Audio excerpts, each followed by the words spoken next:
नमस्कार साथियों। आज की इस वीडियो में हम बीएड फोर्थ सेमेस्टर के second paper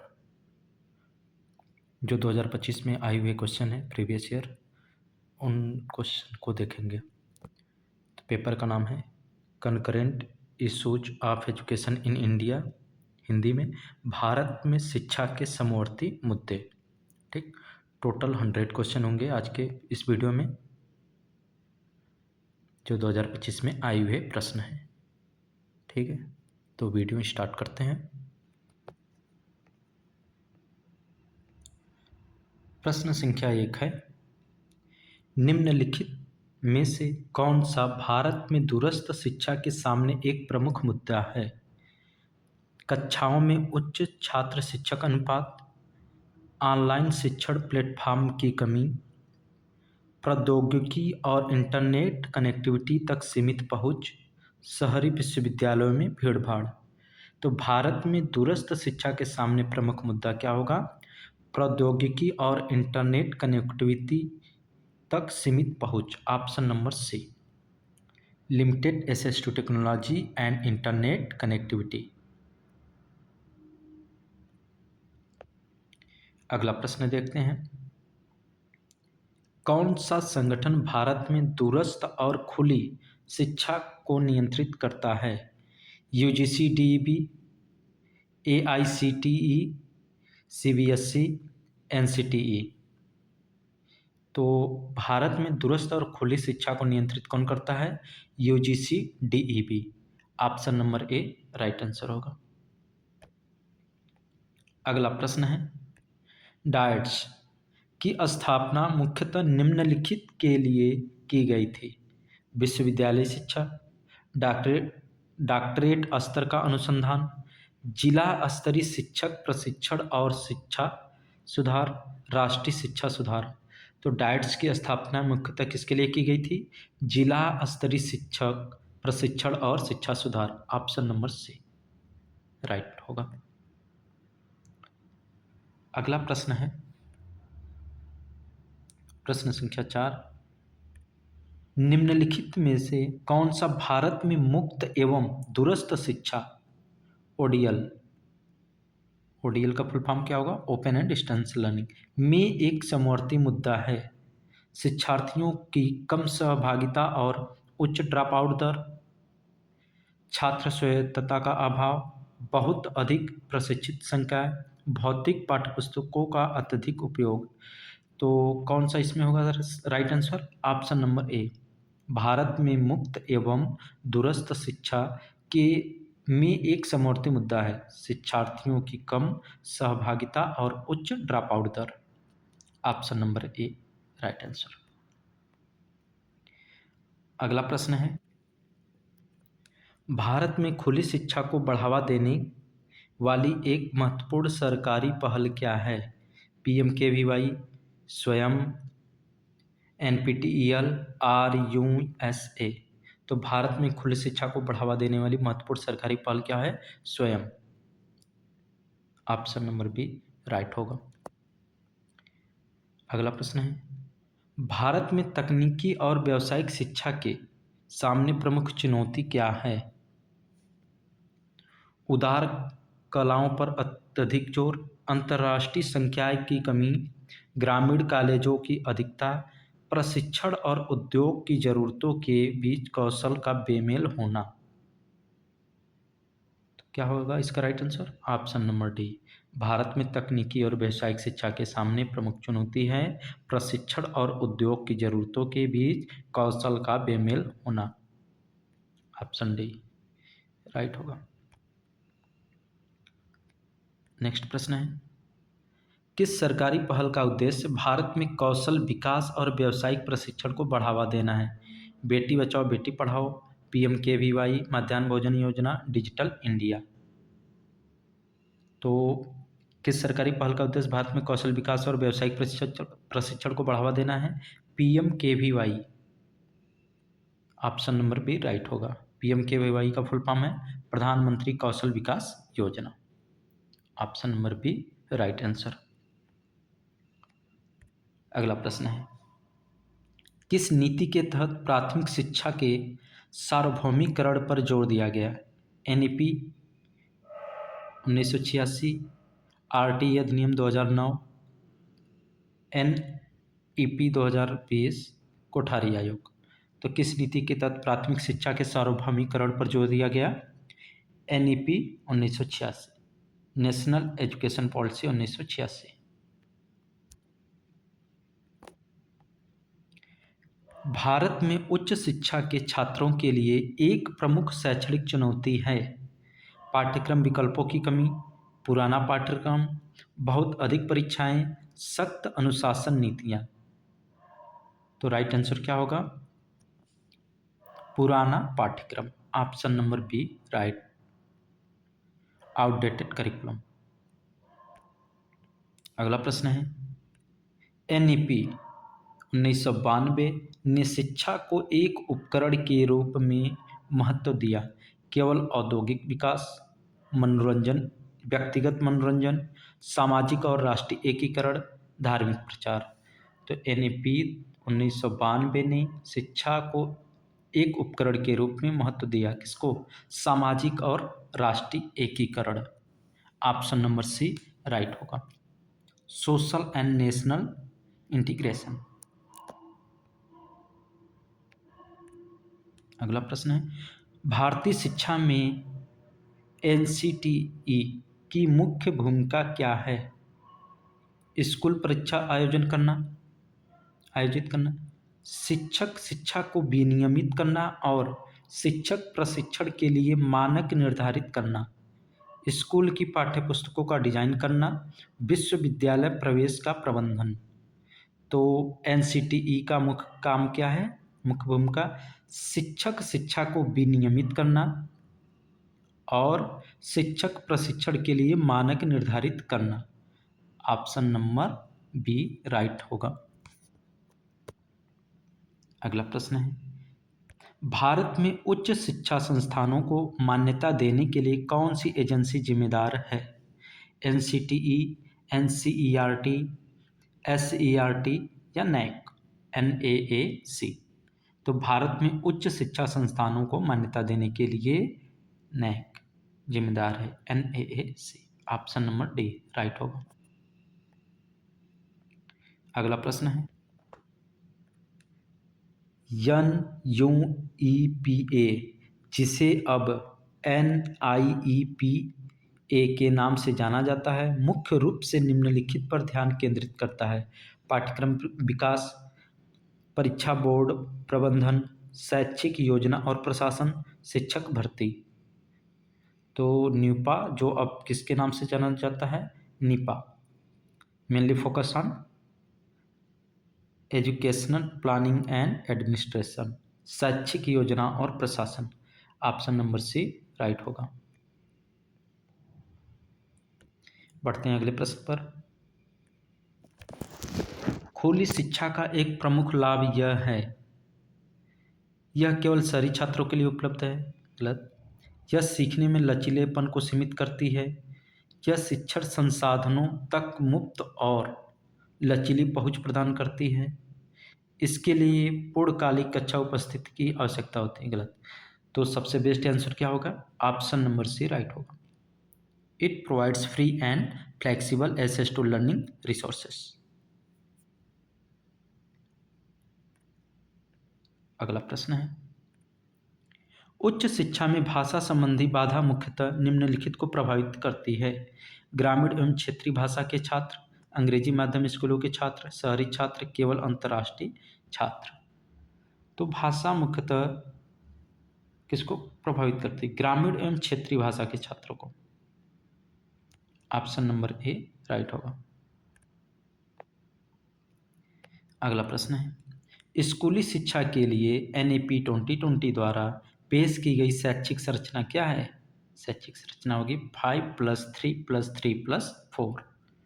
option number B right. Question number 17 है, NCERT भारत में शिक्षा प्रणाली के किस स्तर पर काम करता है? केंद्रीय स्तर पर, अंतर्राष्ट्रीय स्तर पर, राज्य या जिला?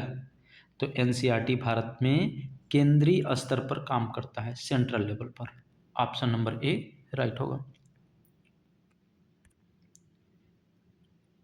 आरटीई के तहत निजी स्कूलों को आर्थिक रूप से कमजोर वर्गों के लिए कितने प्रतिशत सीटें आरक्षित करनी चाहिए? तो आरटीई के तहत निजी स्कूलों में 25% सीटें आरक्षित करनी चाहिए। ऑप्शन नंबर बी राइट होगा। प्रारंभिक शिक्षा के सार्वभौमिकरण यूईई का मुख्य लक्ष्य क्या है? निःशुल्क उच्च शिक्षा प्रदान करना, 6 से 14 वर्ष की आयु के सभी बच्चों के लिए निःशुल्क और अनिवार्य शिक्षा सुनिश्चित करना, कॉलेज शिक्षकों को प्रशिक्षित करना, वयस्कों को व्यावसायिक प्रशिक्षण प्रदान करना। तो प्रारंभिक शिक्षा सार्वभौमिकरण का मुख्य लक्ष्य क्या है? 6 से 14 वर्ष की आयु के सभी बच्चों के लिए निःशुल्क और अनिवार्य शिक्षा सुनिश्चित करना। Option number B right answer है। अगला प्रश्न है, किस संवैधानिक संशोधन ने भारत में शिक्षा को बच्चों का मौलिक अधिकार बना दिया? 42वां संविधान संशोधन, 61वां, 86वां, 73वां। तो कौन सा संशोधन था? 86वां संविधान संशोधन। ऑप्शन नंबर सी राइट होगा। मौलिक अधिकार बना दिया। प्रश्न है, राष्ट्रीय मूल्यांकन एवं प्रत्यायन परिषद नैक NAAC जिसका फुल फॉर्म है the national assessment and accreditation council NAAC was established in. तो नैक की स्थापना कब हुई थी? 1994 में। ऑप्शन नंबर बी राइट होगा। अगला प्रश्न है, प्रारंभिक शिक्षा के सार्वभौमिकरण हासिल करने के लिए भारत सरकार ने कौन सा कार्यक्रम शुरू किया? मध्याह्न भोजन योजना, कौशल भारत मिशन, सर्व शिक्षा अभियान, डिजिटल इंडिया अभियान। तो किसको शुरू किया था? कौन सा कार्यक्रम? सर्व Shiksha Abhiyan. SSA। Option number C right. उच्च शिक्षा में छात्रों के सामने आने वाली आम वित्तीय समस्या क्या है? बहुत अधिक छात्रवृत्तियां, ऋण की अनुपलब्धता, उच्च ट्यूशन फीस, बैंकों की कमी। तो हायर एजुकेशन में छात्रों के सामने आने वाली प्रमुख चुनौती क्या है? High tuition fees. Option number C उच्च ट्यूशन फीस। अगला प्रश्न है, भारत में प्रारंभिक शिक्षा के सार्वभौमिकरण प्राप्त करने में एक प्रमुख चुनौती है। बहुत सारे विश्वविद्यालय, कॉलेजों में भाषा विविधता, ग्रामीण क्षेत्रों में स्कूल छोड़ने की दर और बुनियादी ढांचे की कमी, शिक्षा में डिजिटल उपकरणों का अत्यधिक उपयोग। तो भारत में प्रारंभिक शिक्षा के सार्वभौमिकरण प्राप्त करने में प्रमुख चुनौती है ग्रामीण क्षेत्रों में स्कूल छोड़ने की दर और बुनियादी ढांचे में कमी, drop out rates and lack of infrastructure in rural area. Option number C right होगा। क्वेश्चन नंबर 25 है, भारत में माध्यमिक शिक्षा के व्यावसायीकरण का प्राथमिक उद्देश्य क्या है? छात्रों को विश्वविद्यालय प्रवेश परीक्षा के लिए तैयार करना, केवल शैक्षणिक उत्कृष्टता को बढ़ावा देना, कला शिक्षा को समाप्त करना, छात्रों को नौकरी उन्मुख और व्यवहारिक कौशल से लैस करना। यही आपका राइट आंसर होगा। ऑप्शन नंबर डी, छात्रों को नौकरी उन्मुख और व्यवहारिक कौशल से लैस करना माध्यमिक शिक्षा के व्यावसायीकरण का प्राथमिक उद्देश्य है। अगला है, डेलर्स रिपोर्ट में सीखना पर जोर दिया गया, केवल शारीरिक शिक्षा, व्यक्तिगत विकास और आत्मपूर्ति, नौकरी उन्मुख प्रशिक्षण, नई भाषाएं सीखना।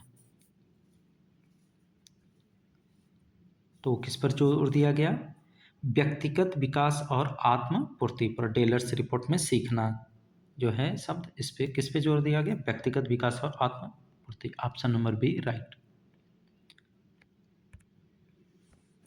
माध्यमिक विद्यालयों में व्यावसायिक विषयों को शामिल किया जाता है शिक्षा को अधिक सैद्धांतिक बनाने हेतु, कला में प्रारंभिक विशेषज्ञता को बढ़ावा देने हेतु, विज्ञान का महत्व कम करने हेतु, रोजगार के अवसरों के साथ जुड़े व्यवहारिक कौशल प्रदान करने हेतु।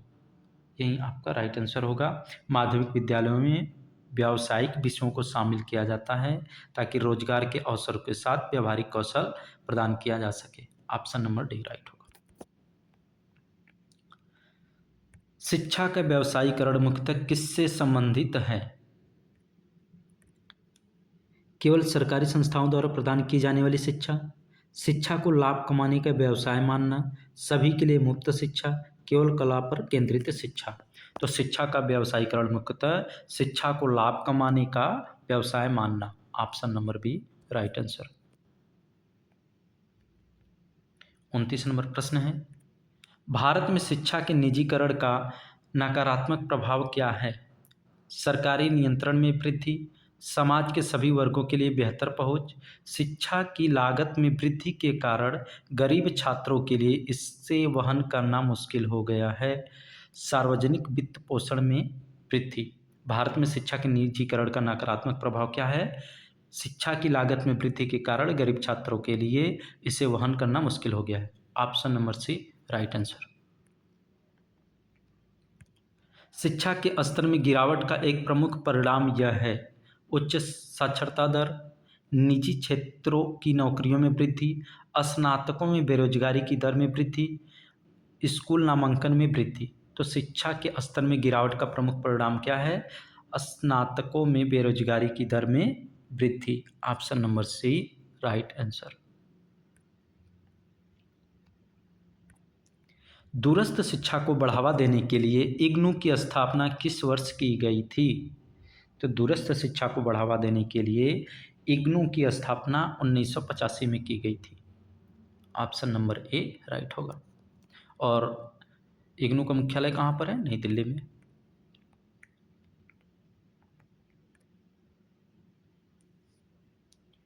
किस आयोग द्वारा 10+2+3 संरचना के भाग के रूप में व्यावसायिक शिक्षा पर जोर दिया गया था? मुदालियर आयोग, कोठारी आयोग, NEP 2020, जनार्दन रेड्डी समिति।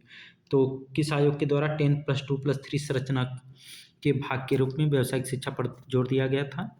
कोठारी आयोग। Option number B right answer होगा। कई निजी संस्थान ऊंची फीस क्यों लेते हैं? इसका एक कारण क्या है? सरकारी नियम? नहीं। उच्च परिचालन और बुनियादी ढांचे की लागत और लाभ के उद्देश्यों को पूरा करने के लिए। यही राइट आंसर होगा। Option number B right. शिक्षकों के वेतन में कटौती करना? नहीं। निःशुल्क शिक्षा को बढ़ावा देना? नहीं। ऑप्शन नंबर बी राइट होगा। उच्च परिचालन और बुनियादी ढांचे की लागत और लाभ के उद्देश्यों को पूरा करने के लिए निजी संस्थान क्या करते हैं? अधिक फीस लेते हैं। शिक्षा में निजीकरण से प्रायः निम्नलिखित परिणाम होते हैं: सभी स्कूलों में शिक्षा की एक समान गुणवत्ता, प्रतिस्पर्धा में वृद्धि और कभी-कभी गुणवत्ता में सुधार, निजी स्कूलों का उन्मूलन, स्कूल छोड़ने की दर में स्वतः कमी। तो क्या होगा? प्रतिस्पर्धा में वृद्धि और कभी-कभी गुणवत्ता में सुधार। ये निजीकरण के परिणाम हैं। शिक्षा में निजीकरण के प्राय परिणाम हैं। Option number B right answer होगा। अगला प्रश्न है, NCERT की स्थापना किस वर्ष हुई थी? तो NCERT की स्थापना 1961 में हुई थी।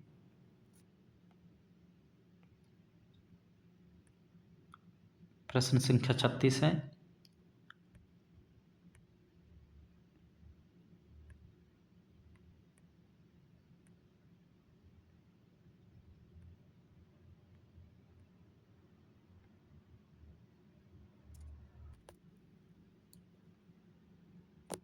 निम्नलिखित में से कौन सी शिक्षा के व्यावसायीकरण द्वारा उत्पन्न चुनौती है?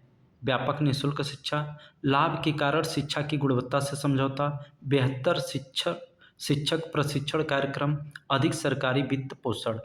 तो कौन सी शिक्षा के व्यावसायीकरण द्वारा उत्पन्न चुनौती है? लाभ के कारण शिक्षा की गुणवत्ता से समझौता। Option number B right answer होगा। अगला प्रश्न है, भारत में परीक्षा प्रणाली से संबंधित प्रमुख चिंता क्या है? बहुत अधिक व्यावहारिक परीक्षाएं, रटने और अंकों पर अत्यधिक ध्यान, किसी भी परीक्षा का अभाव, परीक्षा में प्रौद्योगिकी का अत्यधिक उपयोग। तो भारत में परीक्षा से संबंधित प्रमुख चिंता क्या है? रटने और अंकों पर अधिक ध्यान। ऑप्शन नंबर बी राइट होगा।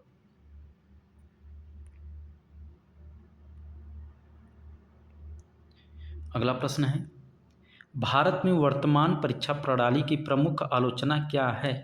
यह रचनात्मकता को प्रोत्साहित करता है, यह समग्र व्यक्तित्व का मूल्यांकन करता है, यह रटने की आदत को बढ़ावा देता है, यह पूर्णतः वस्तुनिष्ठ है। तो वर्तमान परीक्षा प्रणाली की प्रमुख आलोचना रहेगी, यह रटने की आदत को बढ़ावा देता है। ऑप्शन नंबर सी राइट होगा। अगला प्रश्न है, कौन सा सुधार परीक्षा में तनाव और रटने की आदत को कम करने के उद्देश्य से है? सतत एवं व्यापक मूल्यांकन, CCE, continuous and comprehensive evaluation, केवल अंतिम वर्ष की परीक्षा, आंतरिक मूल्यांकन हटाना, परीक्षा अवधि बढ़ाना। तो कौन सा सुधार परीक्षा में तनाव और रटने की आदत को कम करने के उद्देश्य से है? सतत एवं व्यापक मूल्यांकन, CCE।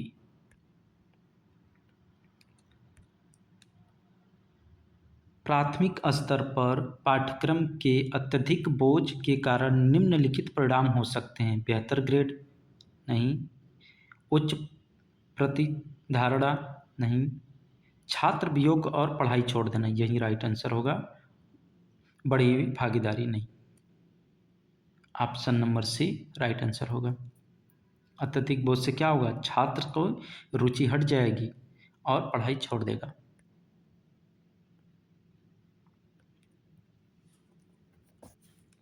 इकतालीस नंबर प्रश्न है, NAP 2020 द्वारा शिक्षकों के लिए प्रस्तावित न्यूनतम योग्यता क्या है? 6 वर्षीय डिग्री, 8 वर्षीय डिग्री, 4 वर्षीय एकीकृत BEd डिग्री, यही राइट आंसर होगा।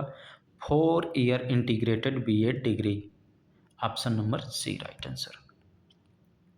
परीक्षाओं की गुणवत्ता सुधारने के लिए कौन सा उपाय सुझाया गया है? केवल सैद्धांतिक प्रश्नों में वृद्धि, रचनात्मक और योगात्मक मूल्यांकन का उपयोग, मूल्यांकन में बदलाव किए बिना पाठ्यक्रम की सामग्री को कम करना, आंतरिक मूल्यांकन को समाप्त करना। तो कौन सा होगा? परीक्षाओं की गुणवत्ता को सुधारने के लिए रचनात्मक और योगात्मक मूल्यांकन का उपयोग करना, use of formative and summative assessment, option number B right answer.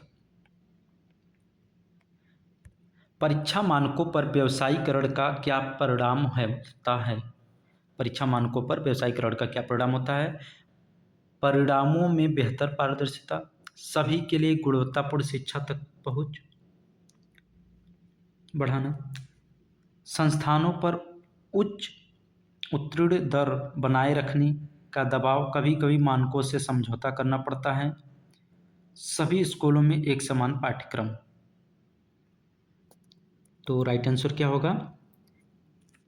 Option number C right होगा। संस्थानों पर उच्च उत्तीर्ण दर बनाए रखने का दबाव, कभी कभी मानकों से समझौता करना पड़ता है। अगला प्रश्न है, उच्च शिक्षा में बहुविषयक पाठ्यक्रम निम्नलिखित में मदद करता है? छात्रों को भ्रमित करना नहीं, नौकरी के अवसर सीमित करना नहीं, समग्र और लचीली शिक्षा को बढ़ावा देना। बहुविषयक पाठ्यक्रम छात्र उच्च शिक्षा में मदद करता है समग्र और लचीली शिक्षा को बढ़ावा देने में। Promote holistic and flexible learning, option number C right answer होगा। SCERT मुख्य रूप से निम्नलिखित के लिए जिम्मेदार है? राष्ट्रीय स्तर की प्रवेश परीक्षा आयोजित करने की नहीं, राज्य स्तरीय पाठ्यक्रम और पाठ्य पुस्तकों का विकास करना, शिक्षक भर्ती, तकनीकी शिक्षा विनिमय। तो SCERT जो होती है वो किसके लिए? राज्य स्तरीय पाठ्यक्रम और पाठ्य पुस्तकों का विकास करने के लिए जिम्मेदार होती है। Option number B right answer. DIETs की स्थापना किस नीति के तहत की गई? NEP 1968, NEP 1986, RTE एक्ट 2009 या NEP 2020। तो डाइट्स की स्थापना किसके तहत की गई? NEP 1986, national education policy 1986।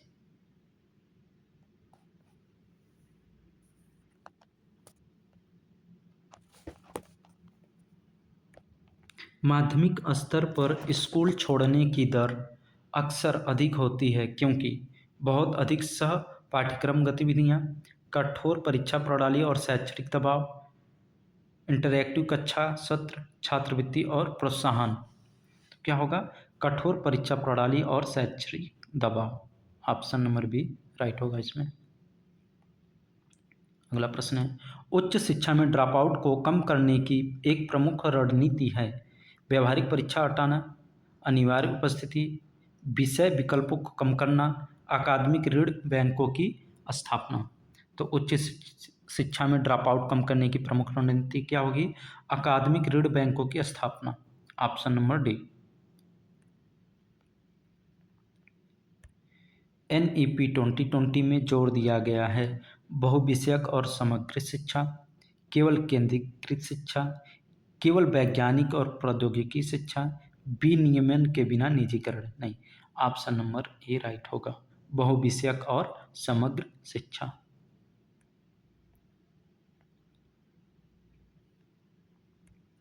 राष्ट्रीय शिक्षा नीति 2020 का मुख्य फोकस क्या है? उच्च शिक्षा का निजीकरण, शिक्षा और समान अवसर तक सार्वभौमिक पहुंच, साक्षरता कार्यक्रम में कमी लाना, केवल विज्ञान शिक्षा पर ध्यान केंद्रित करना नहीं। ऑप्शन नंबर बी होगा, शिक्षा और समान अवसर तक सार्वभौमिक पहुंच।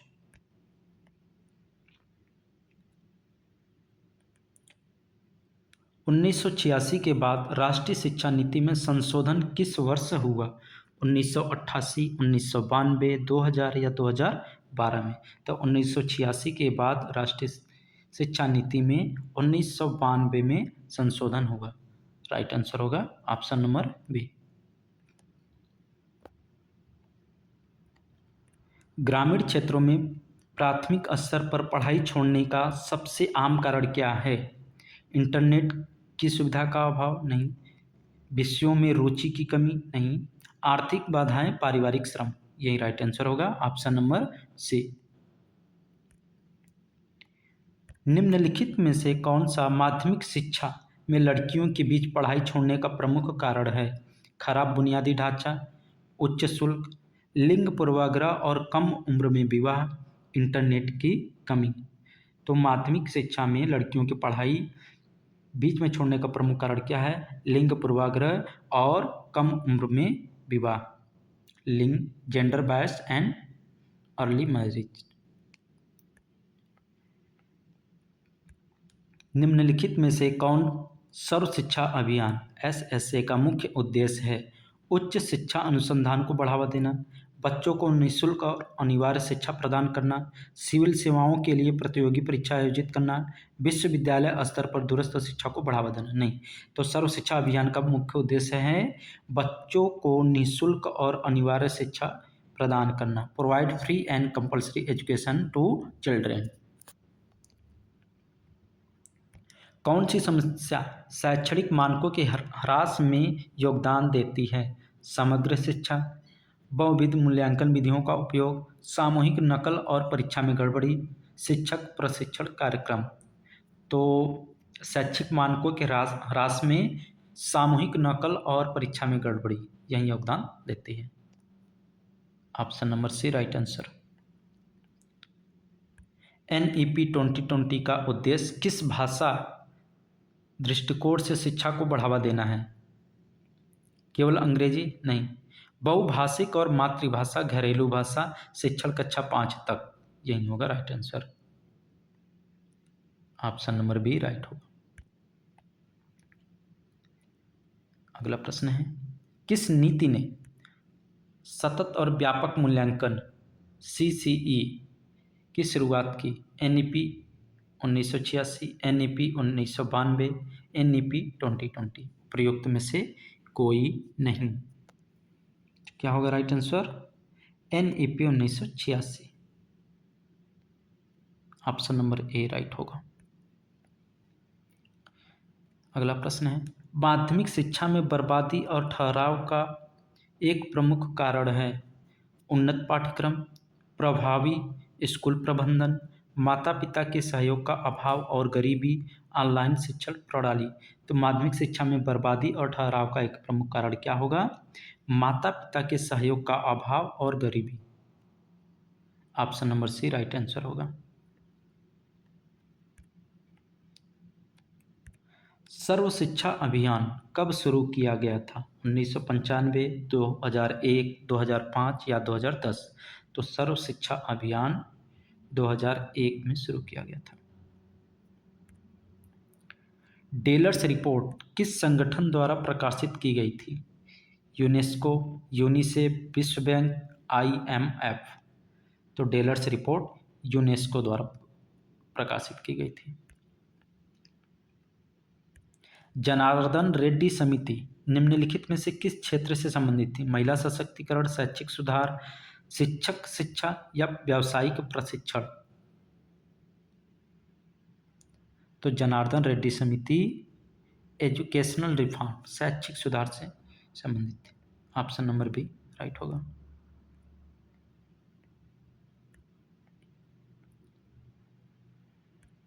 डेलर्स रिपोर्ट में निम्नलिखित में से कौन शिक्षा के 4 स्तंभों में से एक नहीं है? जानना सीखना, लर्निंग टू नो, करना सीखना, लर्निंग टू डू, अनदेखा करना सीखना, लर्निंग टू इग्नोर, होना सीखना, लर्निंग टू बी। तो डेलर्स रिपोर्ट में ऑप्शन नंबर सी नहीं होगा। 4 स्तंभों में से कौन सा नहीं है? अनदेखा करना सीखना, लर्निंग टू इग्नोर। इसके जगह क्या होगा? Learning to live together.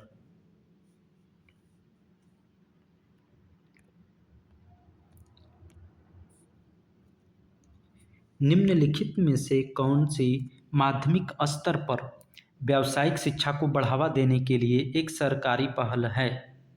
स्वयं, PMKVY, मध्याह्न भोजन योजना, समग्र शिक्षा अभियान? तो माध्यमिक स्तर पर व्यावसायिक शिक्षा को बढ़ावा देने के लिए एक सरकारी पहल क्या है?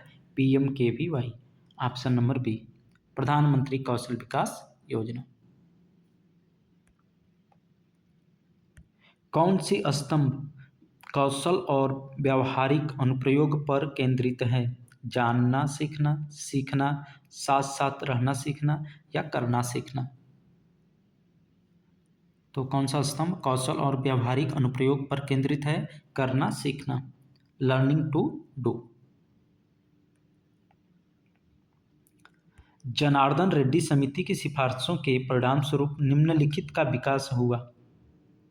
NIOS पाठ्यक्रम, राष्ट्रीय शिक्षा नीति 2020, संशोधित शिक्षक शिक्षा कार्यक्रम, विश्वविद्यालय अनुदान आयोग UGC अधिनियम? तो राइट आंसर क्या होगा? संशोधित शिक्षक शिक्षा कार्यक्रम। ऑप्शन नंबर सी।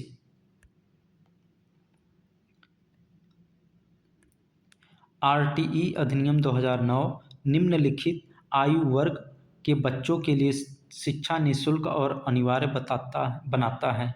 3 से 8 वर्ष, 10 से 18 वर्ष, 5 से 15 वर्ष, 6 से 14 वर्ष? तो RTE एक्ट 2009 के तहत 6 से 14 वर्ष के लिए कंपल्सरी एंड फ्री एजुकेशन की बात की गई। ठीक है, निःशुल्क और अनिवार्य शिक्षा की। भारतीय संविधान का कौन सा अनुच्छेद निःशुल्क और अनिवार्य शिक्षा का प्रावधान करता है? अनुच्छेद 21A। Option number A right होगा। RTE अधिनियम को लागू करने के लिए कौन सी सरकारी संस्था जिम्मेदार है? NCERT, शिक्षा मंत्रालय, UGC या AICTE? तो कौन सा जिम्मेदार है RTE अधिनियम को लागू करने के लिए? शिक्षा मंत्रालय, मिनिस्ट्री ऑफ एजुकेशन। इग्नू निम्नलिखित कारणों से प्रसिद्ध है। कक्षा शिक्षा नहीं, चिकित्सा शिक्षा नहीं, कारपोरेट शिक्षा नहीं, दूरस्थ एवं खुली शिक्षा। यही सही होगा, ऑप्शन नंबर डी राइट होगा। डिस्टेंस एंड ओपन लर्निंग के लिए इग्नू प्रसिद्ध है। शिक्षा के संदर्भ में ठहराव का अर्थ है पढ़ाई में उत्कृष्ट प्रदर्शन करने वाले छात्र नहीं, छात्रों को हर साल पदोन्नत किया जाता है नहीं, एक ही कक्षा को दोहराने वाले छात्र। यही होगा, स्कूल पाठ्यक्रम में बदलाव नहीं। तो शिक्षा में ठहराव का अर्थ है एक ही कक्षा को दोहराने वाले छात्र। NIOS मुख्य रूप से निम्नलिखित माध्यम से शिक्षा प्रदान करता है। कक्षा शिक्षण, केवल ऑनलाइन कोचिंग सेंटर, दूरस्थ एवं मुक्त विद्यालय शिक्षा, निजी विश्वविद्यालय।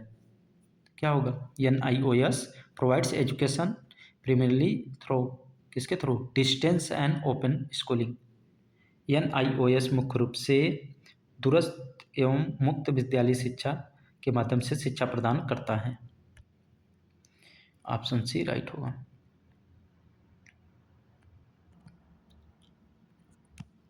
डाइट के प्राथमिक कार्यों में निम्नलिखित शामिल हैं। विश्वविद्यालय प्रवेश परीक्षा आयोजित करना, निजी स्कूलों को विनियमित करना, प्राथमिक विद्यालयों के शिक्षकों को प्रशिक्षण देना और स्थानीय पाठ्यक्रम विकास को समर्थन देना, इंजीनियरिंग कॉलेजों को मान्यता देना। तो डाइट्स के प्राथमिक कार्यों में क्या शामिल है? प्राथमिक विद्यालय के शिक्षकों को प्रशिक्षण देना और स्थानीय पाठ्यक्रम विकास को समर्थन देना। Option number C right answer होगा। अगला प्रश्न है RMSA was launch in which year? किस वर्ष शुरू किया गया RMSA? 2000, 2005, 2015 या 2009 में? कब लॉन्च किया गया? 2009 में। और इसका फुल फॉर्म क्या होता है? RMSA का राष्ट्रीय माध्यमिक शिक्षा अभियान, जो 2009 में लॉन्च किया गया था। बढ़ते हैं अगले प्रश्न पर।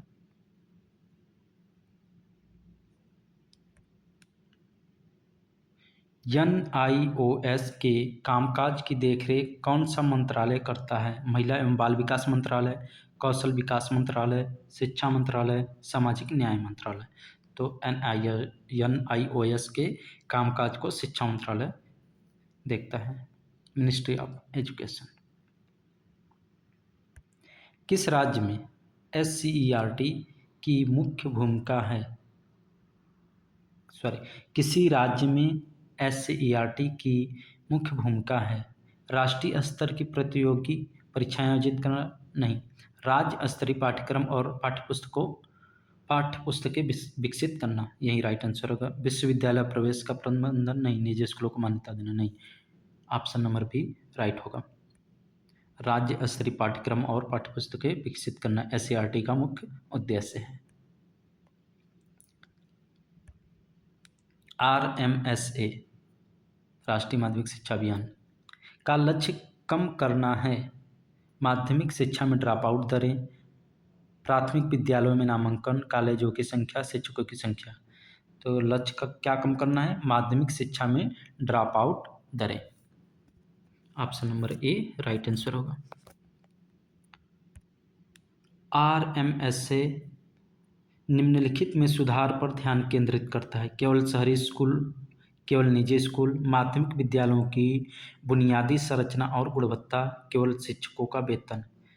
तो राष्ट्रीय माध्यमिक शिक्षा अभियान का मुख्य उद्देश्य क्या है? माध्यमिक विद्यालयों की बुनियादी संरचना और गुणवत्ता में सुधार करना। Option number C right answer होगा। माध्यमिक शिक्षा में अपव्यय से क्या तात्पर्य है? कम अंक लाने वाले छात्र नहीं, पाठ्यक्रम पूरा करने से पहले ही पढ़ाई छोड़ने की उच्च दर, परीक्षाओं की पुनरावृत्ति, परीक्षाओं में कागज का उपयोग। तो माध्यमिक शिक्षा में अपव्यय का क्या तात्पर्य है? पाठ्यक्रम पूरा करने से पहले ही पढ़ाई छोड़ने की उच्च दर।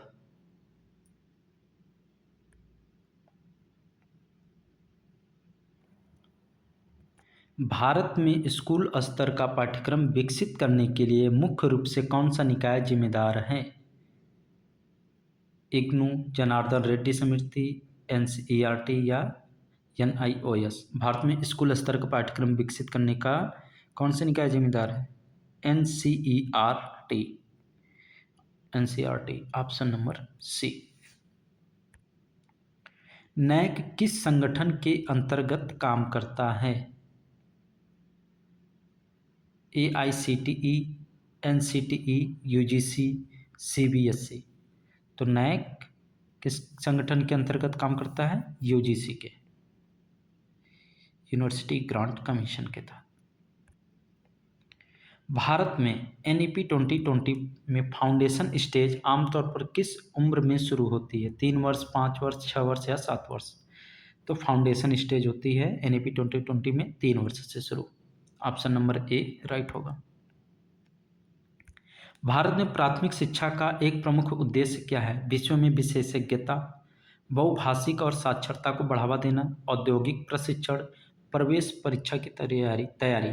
तो प्राथमिक शिक्षा का क्या उद्देश्य है? बहुभाषिक और साक्षरता दर को बढ़ावा देना। Option number B right answer होगा। प्राइमरी शिक्षा में निम्नलिखित में से किस पर जोर दिया जाता है? रटकर याद करना, आलोचनात्मक चिंतन और अनुभवात्मक अधिगम, कॉर्पोरेट कौशल, अनुसंधान पद्धति? तो प्राइमरी शिक्षा में आलोचनात्मक चिंतन और अनुभवात्मक अधिगम पर जोर दिया जाता है, जो एनईपी 2020 के अकॉर्डिंग है। एनईपी 2020 के अकॉर्डिंग है। जबकि प्राइमरी शिक्षा में रटकर याद करने पर जोर दिया जाता है। इसलिए एक क्वेश्चन को मैं डाउट में रखता हूँ। वैसे इसका आंसर होगा आलोचनात्मक चिंतन और अनुभवात्मक अधिगम। आपके अनुसार क्या राइट होगा? कृपया कमेंट करके बताइएगा।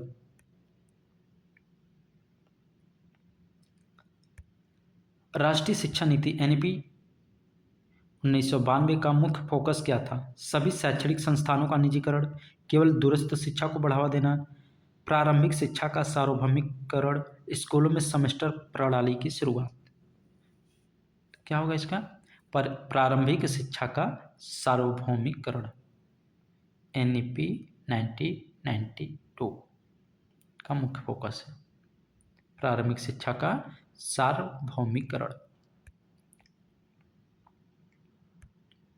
एनसीईआरटी का पूर्ण रूप क्या है? एनसीईआरटी का फुल फॉर्म पूछ दिया है, तो राष्ट्रीय शैक्षिक अनुसंधान और प्रशिक्षण परिषद, यही होगा इसका full form. National council for educational research and training. Option number A right answer. Bharat में तकनीकी शिक्षा को कौन सा निकाय नियंत्रित करता है? UGC, NCERT, AICTE, IGNOU? तो भारत में तकनीकी शिक्षा को एआईसीटीई नियंत्रित करता है। Option number C right answer होगा। भारत में माध्यमिक शिक्षा का एक प्रमुख उद्देश्य है किसी एक विषय में शीघ्र विशेषज्ञता हासिल करने को प्रोत्साहित करना। गलत बात। सह पाठ्यक्रम गतिविधियों को समाप्त करना। नहीं। विषय चयन में लचीलापन प्रदान करना और जीवन कौशल विकसित करना, यही राइट आंसर होगा। Option number C right answer. तकनीकी शिक्षा का मुख्य उद्देश्य है कला और साहित्य को बढ़ावा देना। नहीं। केवल कक्षा में सीखने को प्रोत्साहित कीजिए। नहीं। उद्योग के लिए कुशल जनशक्ति विकसित करना। अकादमिक शिक्षा को पूरी तरीके से प्रतिस्थापित करना। नहीं। तकनीकी शिक्षा का मुख्य उद्देश्य है उद्योग के लिए कुशल जनशक्ति विकसित करना। Develop skilled manpower for industry. Option number C right. Bharat में माध्यमिक शिक्षा आमतौर पर किस ग्रेड स्तर को कवर करती है? कक्षा 1 से 5 तक? नहीं। 6 से 8 तक? कक्षा 3 से 6 तक? 9 से 12 तक? तो माध्यमिक शिक्षा आमतौर पर कक्षा 9 से 12 तक को कवर करती है। Option number D right answer. माध्यमिक शिक्षा पाठ्यक्रम में निम्नलिखित में से किस पर बल दिया जाता है? खेल आधारित शिक्षा, व्यावसायिक शिक्षा और विषय लचीलापन, केवल भाषा विकास, पाठ्य पुस्तकों को याद करना। ए सी डी नहीं होगा, ऑप्शन बी राइट होगा। व्यावसायिक शिक्षा और विषय लचीलापन। अनुसूचित जाति और अनुसूचित जनजाति के लिए छात्रों की शिक्षा के लिए कौन सी पहल सहायक है? राष्ट्रीय आय योजना, मध्याह्न भोजन योजना, प्री मैट्रिक और पोस्ट मैट्रिक छात्रवृत्ति, स्टार्टअप इंडिया कार्यक्रम। तो अनुसूचित जाति और अनुसूचित जनजाति के छात्रों के लिए प्री मैट्रिक और पोस्ट मैट्रिक छात्रवृत्ति यही सहायक पहल है। Option number C right answer होगा। विकलांग बच्चों के लिए समावेशी शिक्षा में निम्नलिखित पर ध्यान केंद्रित किया जाता है। मुख्यधारा के स्कूलों से अलगाव नहीं, केवल विषय स्कूलों में प्रवेश नहीं, उन्हें सहायता के साथ नियमित स्कूलों में एकीकृत करना यही होगा, केवल ऑनलाइन शिक्षा नहीं।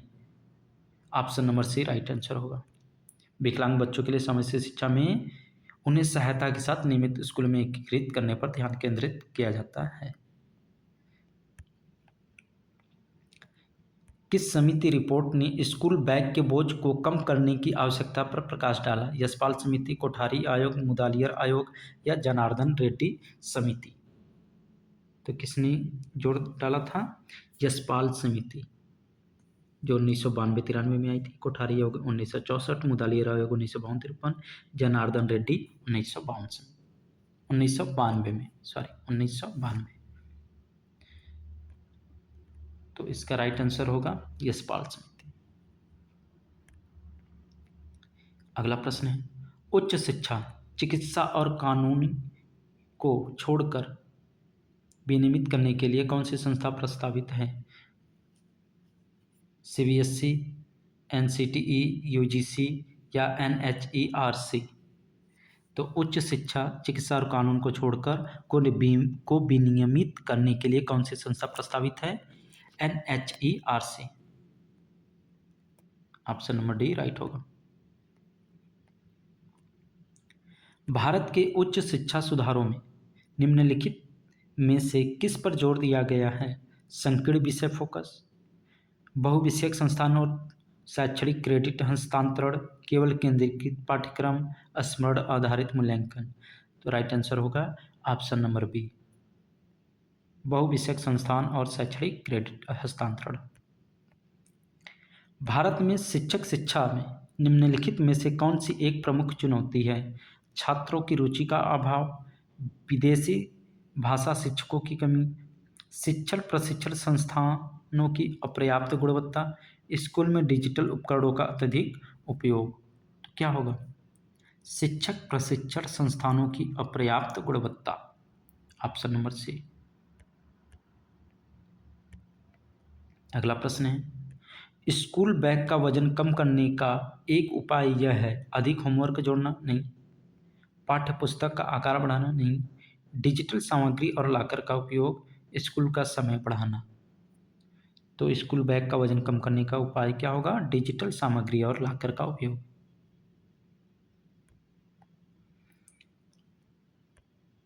अगला प्रश्न है, निम्नलिखित में से कौन सा निकाय भारत में शिक्षक शिक्षा को नियंत्रित करता है? यूजीसी, एआईसीटीई, एनसीईआरटी या एनसीटीई? तो कौन सा करता है शिक्षक शिक्षा को नियंत्रित? NCTE. Option number D right answer. शिक्षक शिक्षा में प्रमुख समवर्ती मुद्दों में से एक है प्राथमिक विद्यालयों में छात्रों की कमी, स्कूल के बुनियादी ढांचों का अभाव, सिद्धांत और व्यावहारिक प्रशिक्षण के बीच असमानता, शारीरिक शिक्षा पर अत्यधिक जोर। तो शिक्षक शिक्षा में प्रमुख समवर्ती मुद्दा क्या है? सिद्धांत और व्यावहारिक प्रशिक्षण के बीच असमानता। Option number C right answer. अंतिम प्रश्न है, भारत में शिक्षक गुणवत्ता में सुधार के लिए निम्नलिखित में से कौन सा समाधान प्रस्तावित है? प्रशिक्षण अवधि कम करना, केवल स्व शिक्षण को प्रोत्साहित करना, सतत व्यावसायिक विकास, सीडीपी और सेवाकालीन प्रशिक्षण, केवल ऑनलाइन प्रमाण पत्रों पर निर्भर रहना? तो भारत में शिक्षक गुणवत्ता में सुधार के लिए सतत व्यावसायिक विकास, सीडीपी और सेवाकालीन प्रशिक्षण समाधान प्रस्तावित है। Option number C right answer होगा। तो तो अब तक हमने टोटल 100 प्रश्न देखे हैं, 100 प्रश्न जो 2025 के एग्जाम में आए हुए थे। वीडियो कैसा लगा कृपया कमेंट करके बताएं। वीडियो देखने के लिए धन्यवाद और आपकी परीक्षाओं के लिए बेस्ट ऑफ लक सभी लोगों को। All the best. Thank you. Thanks for watching.